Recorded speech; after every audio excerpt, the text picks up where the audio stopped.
Hello everybody, my name is Pewpewchewchew and today we will begin the first episode of our March of the Eagles playthrough. Now some of you may have seen this game before. It's a Paradox Interactive published war game slash grand strategy game, I guess, set inside the Napoleonic era, right? So, first and foremost, we're gonna play as France, as you can see here, and that's simply because, well, it's a game about the Napoleonic era, right? I mean, what other country is interesting? What's another major power that should be very interesting to play? Well, I don't know. Maybe we should play as Egypt inside this. But let's begin. So the situation is it's January 1st, 1805. Napoleon's in charge. He overthrew the Directorate of France, placed himself as emperor, and the war begins. Really, actually, no. The war has been going on for a little bit of time. Great Britain here is our first and foremost enemy. They dominate the seas. We dominate the land, and Army Grand the Grand Army of France is stationed up here, which really shouldn't be. And we also have the Army of Italy down here, which is in Italy, so I guess it is where it should be. And, well, we will be conducting operations on the land and on the sea. And my goal for this Let's Play is to beat the six, or rather five major powers, and seeing as how we don't have to include ourselves, of Great Britain, Prussia, Austria, the Ottomans, and Russia. So, first and foremost, my objective for the first few years, it's 1805 right now, and I hope this objective can be finished within 2 years, is to take down Austria. So that's kind of our first and foremost priority. Let's divvy up our troops. We need to get our troops moving and set up into places. Now I know that the British like to conduct amphibious landings, kind of just to raid us, so I'm going to deploy two corps up over here inside Hannover and region to just kind of secure that. But apart from that, oh, really got to stop doing that. Oh my god, why isn't anything working today? But apart from that, everything is going to go down to the border, to the river here, where we will essentially begin setting up our assault onto the borders of Austria. Get all of that prepped up. For Paradox Interactive games, you know the drill, guys. There's quite a lot of setup time, and we're just gonna try to get through all of this within the next 3 or so minutes, real fast. Technology, I'm gonna go into this more in depth later on, but right now we're just gonna pick the French ideas one. I find it very useful and go with that. Speed up time, seeing as how we can, and let's begin the whole strategical planning portion of this. My goals are to destroy Austria and then either go south or north into Prussia and the Ottoman Empire, while this pretty much avoiding any confrontation with the Russians. If they come into our borders, we'll destroy them. If they try to stay out, well, then they gotta live, I guess. Uh-oh. The British seem to already be fighting us on the sea. We won that battle, but we did lose quite a lot of our ships. That's quite a little bit of a problem, because at this very moment we should be building a lot of ships, and that's actually the first thing I'm going to do inside this Let's Play, is just starting to build up the French Navy. We definitely cannot compete with the British, but I will try to build up the Navy so that we may be able to assault the British at the channel, get across there with a small force, get two ports so that they can't blockade one and roll us like that, and then just push and try to destroy them like that. But that is our final objective. For now, we will secure the land. Now, our objectives are to go to war with Austria. The British are most likely plotting against us, getting various different countries on mainland Europe to be helping them. So we've got to play the political game for the short amount of time. First and foremost, Prussia will probably be a pawn in our plans for quite a little bit, so we're going to increase our relations with them. Likewise, no, that is still Prussia. Likewise, we're going to go to Russia, and we're going to increase relations with them. Our relations with them are kind of... Oh, actually, they may be going to war with us very soon, so I feel like that's not a very good plan for now. We're going to try to support the Ottoman Empire because they are going to be going to war with Austria. That's what I've been seeing a lot in my test games, so we're going to be supporting them. Alright, now that is, that's kind of that. Everything's finished up there. What else should we do? We're going to form up our army here and await the little stem of troops coming from Austria. But now, let's produce a few troops. Well, first and foremost, we're gonna have to get logistics set up.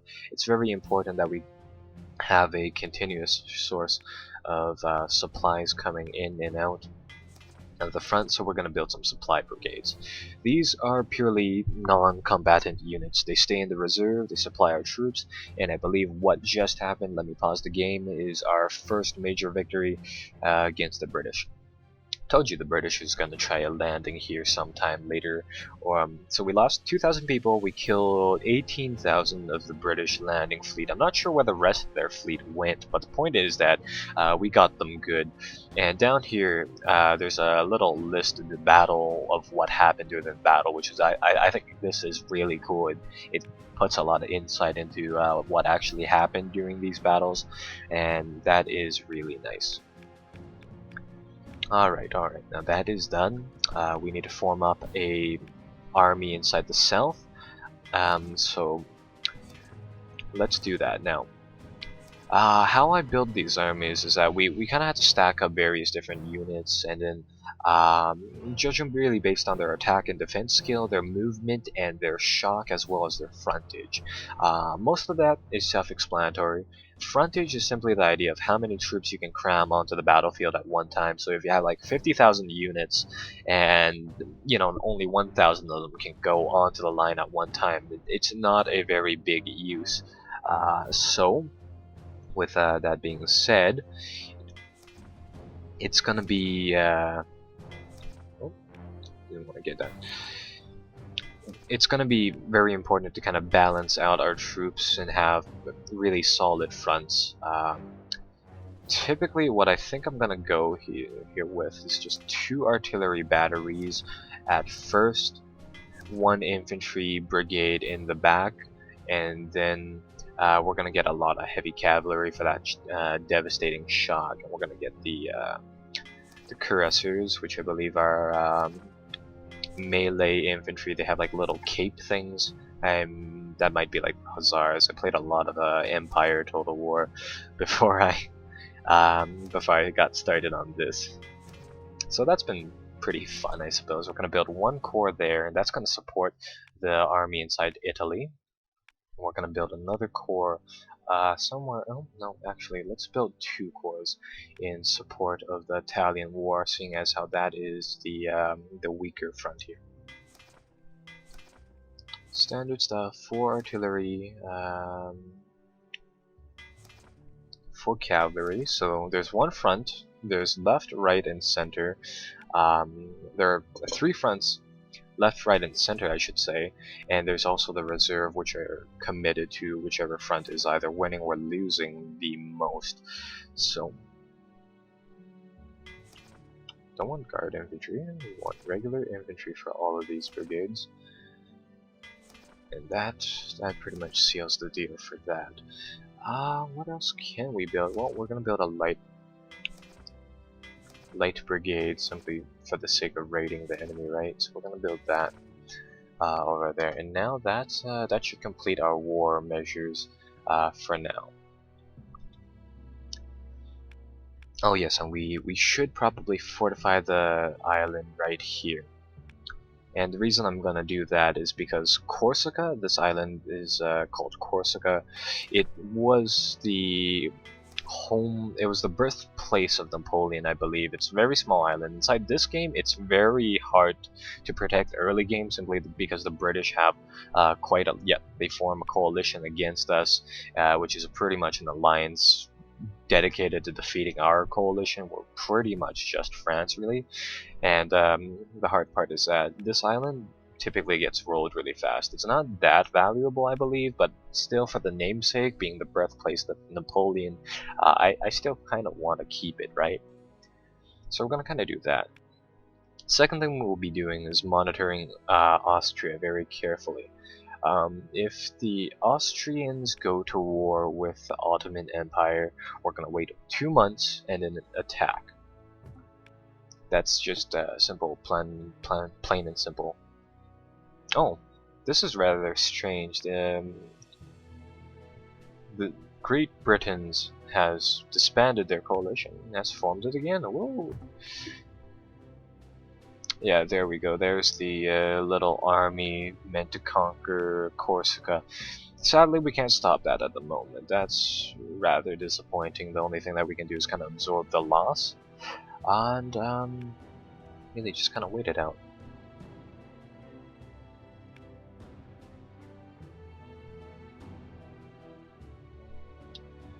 Our armies are formed, and it looks like the Austrians are conducting operations against the Ottoman Empire. This is the moment that we have been waiting for, and it is time to strike. And the reserves look like they are about to be done. Form up our light infantry. Light infantry, they don't really put up all that much of a fight, right? But the good thing is that you can. This is more or less of a war game than any of the other Paradox Interactive titles. So we can command our troops in various different ways using the top menu here. Defeat at where? Defeat at Corsica. I know the island's broken up in 2 parts. The island itself is called Corsica. I guess it has 2 provinces. Our light infantry here can move faster than regular good old infantry. Oh, victory again against the Brit. Holy, the British decide to land 60,000 troops, and we managed to take out a good portion of them. Yeah, they're gonna keep trying that over and over again. The British don't seem to learn that you generally don't want to commission naval invasions on provinces that the enemy is occupying, right? So that's going to kind of continue for a little bit. Our light infantry is going to go into this area right here. Our plan here is to invade the country of Baden, move into Austria through the side, and move Napoleon's Imperial or Grand Army to the capital of Austria here at Wien. Now, at the meantime, the Italian front will be trying to soak up most of the firepower that comes at us from down here. So that's kind of the general plan of things. I'm going to wait a little bit longer simply because that war hasn't been going on for that long. Victory at Bremen again. They're really going to push it.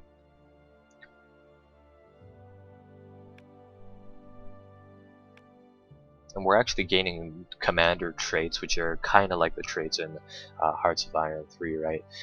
In the meantime, so that is also very good. Oh, Siege of Hanover lost. It looks like this small Brunswick troop managed to do that. Oh well, easily capture it again. Go into the province, siege it, destroy it, capture it.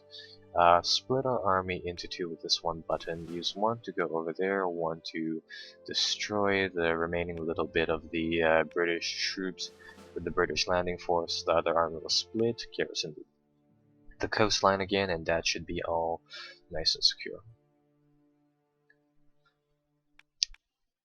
Now, we can kind of influence wars inside other countries, such as the Ottoman Empire, by sending them war subsidies. Now, we want to increase our relations with them once again, and we're going to send them some cash later on.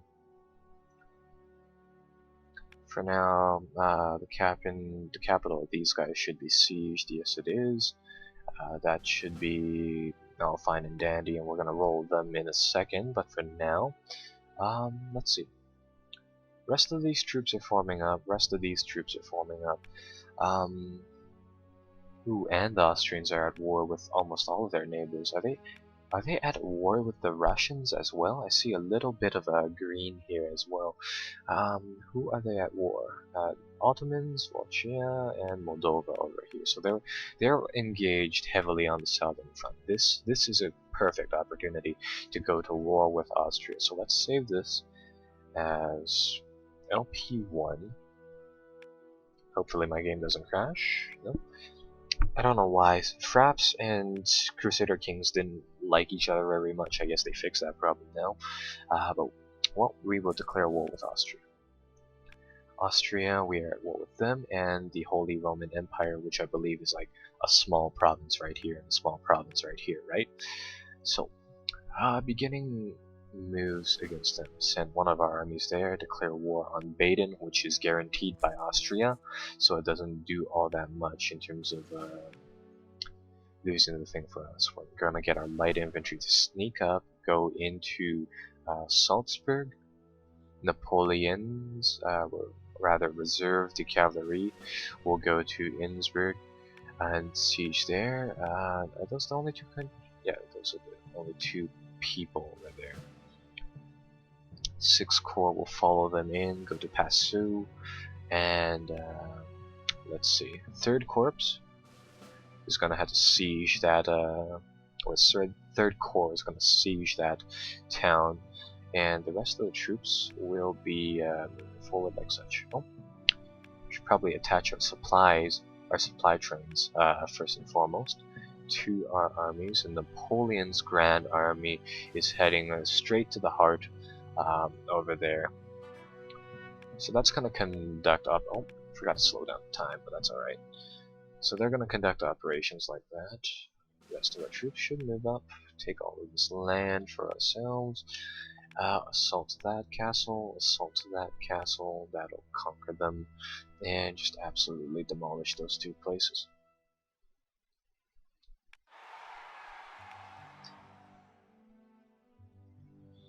And the southern front will be commencing very soon. Our armies are going to march into Venice. The reserve troops are going to go and siege whatever Padula. They're going to siege that town. And there's kind of this little border of different villages, all protecting the Austrians from us, right? So that's going to be quite a little bit of a pain in the butt right here. Now, attrition plays a big role inside this game. I'm not necessarily liking how all of our armies are stacked up inside this one province right now, but I mean, hey, I guess it'll have to do, right? Siege this place. We want to roll Baden as fast as possible, and how we're gonna carry out these wars is we're gonna follow Karl von Clausewitz's theories inside his book on war. One of the goals right now is to just kind of roll these smaller settlements really fast. There's an idea called the diminishing force. A force of attack or something on the lines of that, where our troops, while plentiful right now, the more that we get bogged down inside sieges and all of that good stuff, the more we slow down in pace, the weaker we get, right? So that's going to be a major problem.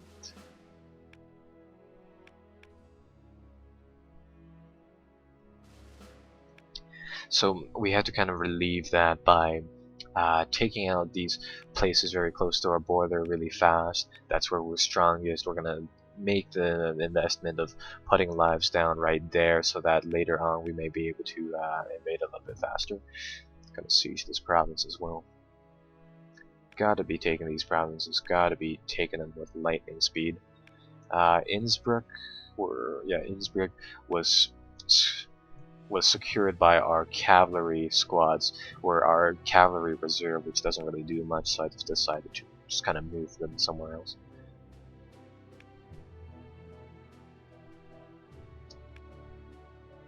and our reserve infantries, where the rest of our forces are coming up, right? So as soon as they secure that area, they're probably going to invade it and take it over.